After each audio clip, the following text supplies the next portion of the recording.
తూపులపాలెం బీచ్లో ఈరోజు శివలింగం కొట్టుకొచ్చింది. హాయ్ ఫ్రెండ్స్, ఈరోజు 4 గంటలకే నిద్ర లేసి మేమందరం బీచ్కి వెళ్తున్నాము. మేము ప్రతి శివరాత్రికి ఇలానే వెళ్తాము. వెళ్ళేదారిలో శంకరన్ టీ కనిపిస్తే తాగదామని ఆగాము. మా వాళ్ళు టీ రాగానే తాగడమేమో కానీ ప్రతిదీ స్నాప్ పెట్టాలి. నిద్ర లేచినప్పటి నుంచి స్నాప్లు పెడతానే ఉంటారు వీళ్ళు.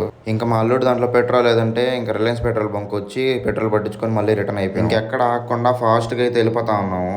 మామూలుగా అయితే మంచు శివరాత్రికి చాలా ఎక్కువ ఉండిద్ది, ఈసారి తక్కువ ఉంది. బీచ్కి అయితే వచ్చేసాము మేము. నార్మల్గా అయితే చాలా మంది ఉంటారు, ఈసారి తక్కువ మంది ఉన్నారు. కాసేపు తర్వాత వస్తారేమో మరి. ఎవరు రాలేదు సన్ రైజ్ కోసం అని చెప్పి అందరూ కూర్చోన్నాము. అందరూ చాలా మంది అక్కడ గుంపులు వెళ్ళి చూస్తున్నారు. ఏందని చూస్తే శివలింగం ఉంది. ఇది కొట్టుకొచ్చిన శివలింగం, దాన్ని మంచిగా చేశారు. కొంతమంది ఈ శివలింగానికి పూజలు చేసుకుంటున్నారు, కొంతమంది అయితే వాళ్ళంతటి వాళ్ళే ప్రిపేర్ చేసుకుంటున్నారు. 15 నిమిషాలు అలా అని ఫోన్ పట్టుకొని సన్ రైజ్ కోసం వెయిట్ చేసి ఇంకా లాస్ట్కి మునిగేసి మేము ఇంకా రిటర్న్ అయిపోయాము.